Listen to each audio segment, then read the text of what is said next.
میں اپنی مزاحیہ تحریر یا مزاحیہ مضمون تو بعد میں پیش کروں گا. میں نے میرے دوست سے ہمارے کہہ دیا تو ہمایوں ظفر زیدی سے کہ میں ایک کالم لکھتا ہوں اخبار کا جو یہاں ہندوستان سے پاکستان یہاں مسقط میں بھی بہت آتا ہے. سیاست روزنامہ سیاست ہے جو ہندوستان کا سب سے بڑا اردو اخبار ہے. اس کے لیے میں ایک کالم لکھتا ہوں. تو وہ آنے سے پہلے یہ میری بالکل لیٹسٹ تحریر ہے, میری رائٹنگ جو میں نے پرسوں لکھی تھی. یہ میں نے اسے وہاں پوسٹ کیا, ایک کاپی ساتھ رکھ لی.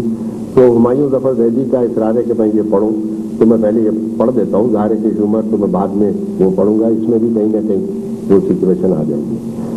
تو اس کا عنوان ہے اس کالم کا, جی ڈھونڈتا ہے پھر وہی مسقط کے راستے میں. تو غالب کا مصرع ہے کہ جی ڈھونڈتا ہے پھر وہی فرصت کے راستے. صاحبوں 1980 سے 1990 تک ہم نے ملکوں کی خوب خاک چھانی. جاپان, یورپ, امریکہ, کینیڈا, روس, سعودی عرب, پاکستان, نہ جانے کہاں کہاں گئے. اس کے بعد ہم نے ملک سے باہر قدم نہیں نکالا. اس کی ایک وجہ تو یہ تھی کہ ہم میں اچانک حب الوطنی کا جذبہ پیدا ہو گیا تھا جو عمر کے تقاضے کی وجہ سے آدمی میں عموماً پیدا ہو جاتا ہے. دوسری وجہ یہ تھی کہ ملکوں گھومنے کے بعد ہمیں یہ اندازہ ہو گیا تھا کہ انسان چاہے کسی بھی بر اعظم میں رہے کم و بیش وہی حرکتیں کرتا ہے. اسے دیکھنے کے لیے جگہ جگہ جانے کی کیا ضرورت ہے, آدمی آئینے میں ہی کیوں نہ اپنی شکل دیکھ لے. تیسری اور اہم وجہ یہ تھی کہ اردو کے ادیب ہونے کے ناطے ہم اس وقت تک رخت سفر نہیں باندھتے جب تک کہ ہمارے اخراجات سفر کوئی دوسرا برداشت نہ کرے. بیرون ملک کی بات تو چھوڑیے, ہم تو اندرون ملک بھی حیدرآباد کو چھوڑ کر کسی اور شہر میں اپنے پلے سے کرایہ ادا کرتے نہیں گئے. ایسا نہیں ہے کہ اس عرصے میں بیرونی ملکوں سے ہمارے لیے بلاوے نہیں آئے تھے ضرور, لیکن ہم گئے نہیں. ہم نے سوچا کہ کیوں نہ اپنے ہی ملک کو بیرونی ملک بنانے کی کوشش کی جائے, یعنی اسے بھی ترقی یافتہ بنایا جائے.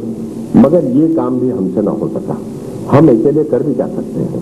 لوگوں نے سمجھایا کہ مرزا غالب بھی عمر کے آخری حصے میں فرصت کے رات دن کے متلاشی رہتے تھے. تمہیں بھلے ہی فرصت نہ ملے مگر مسقط تو موجود ہے, وہیں چلے جاؤ. یوں بھی اب ہم آئے دن کے مسئلوں سے بیزار ہو چکے ہیں. آخر کہاں تک ان مسئلوں کا حل ڈھونڈتے پھرے. ہمارے وزیر اعظم مسٹر نرسمہا راؤ کو ہی دیکھیے کہ جب بھی ملک کے مسئلوں سے تنگ آ جاتے ہیں تو کسی بیرونی سفر پر روانہ ہو جاتے ہیں. ذرا غور کیجئے کہ ان کی وزارت کے دور میں کتنے مسئلے پیدا ہوئے اور انہوں نے کتنے بیرونی دورے کیے. تاہم وزیر اعظم کا معاملہ دوسرا ہے.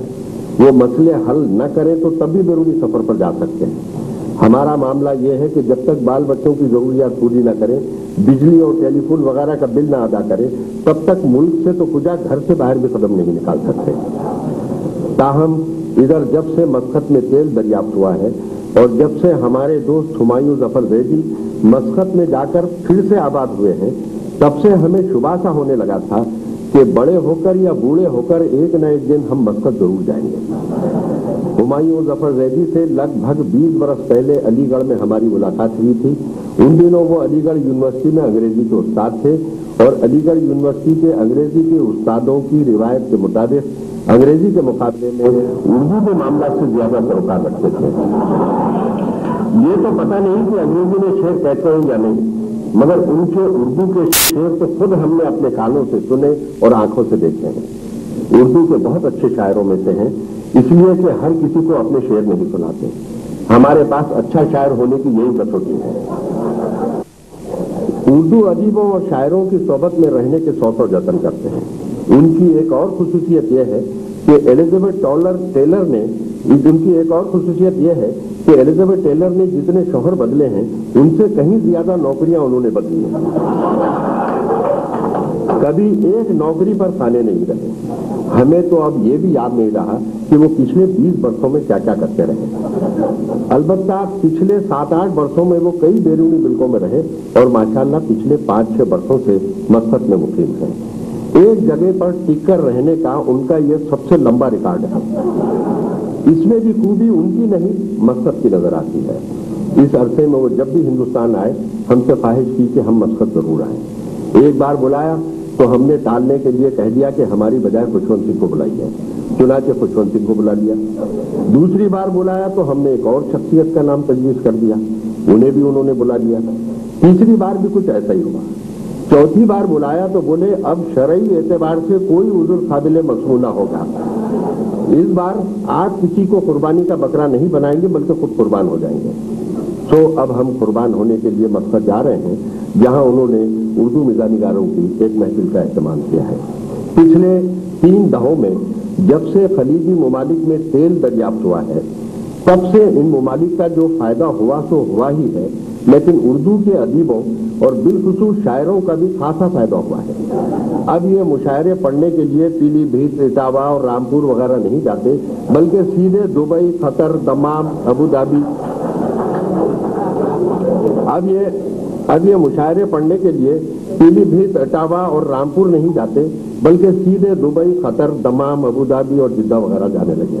माशाअल्लाह, अब तो उर्दू के शायर मुशायरों की तारीखों और उनसे मिलने वाले माविज़ों का हिसाब किताब कंप्यूटर की मदद से रखने लगे हैं। हमने उर्दू के कई शायरों के गलों में सोने की जंजीरें भी देखी हैं, जबकि आज़ादी से पहले के उर्दू शायरों के पाँव में लोहे की जंजीरें हुआ करती हैं। कपड़े भी अब वो माशाअल्लाह अच्छे पहनने लगे हैं और इन कपड़ों पर अच्छे अच्छे सेंटों का छिड़काव भी करने लगे हैं। पिछले 30 वर्षों में उर्दू शायरी ने भले ही तरक्की न की हो, लेकिन उर्दू के शायरों ने जरूर तरक्की की है। गोया अब उनकी पर्सनैलिटी निकल आई है। हम उर्दू के एक खलीज याफ्ता शायर से वाकिफ हैं जो हफ्ते के 7 दिनों में वक्त देखने के लिए 7 मुख्तलिफ घड़ियों का इस्तेमाल करते हैं। पहले बीड़ी पीते थे और वो भी मांगकर, लेकिन अब डन हिल से कमतर दर्जे का सिगरेट पीने पर राजी नहीं होते। ये सब खलीजी ममालिक की देन है।